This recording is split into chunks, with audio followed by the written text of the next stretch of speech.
بسم اللہ الرحمن الرحیم۔ السلام علیکم ورحمۃ اللہ وبرکاتہ۔ آج کی اس ویڈیو کے اندر ہم پڑھیں گے انشاءاللہ چہارم کلمہ، چوتھا کلمہ توحید۔ اس کے اندر بھی اللہ تعالیٰ کی وحدانیت کا بیان ہوتا ہے، اس وجہ سے اسے توحید کہا جاتا ہے۔ تو چوتھا کلمہ توحید ہم شروع کرتے ہیں۔ بسم اللہ الرحمن الرحیم۔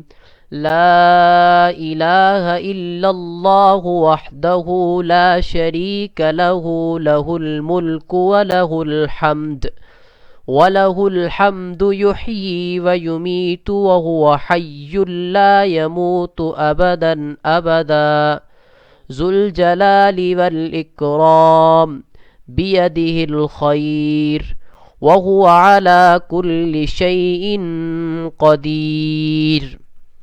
لا الہ الا اللہ وحدہ لا شریک لہ، لہ الملک ولہ الحمد یحیی ویمیت وہو حی لا یموت ابدا ابدا، ذو الجلال والاکرام بیدہ الخیر وہو علی کل شیء قدیر۔ ترجمہ کیا ہے؟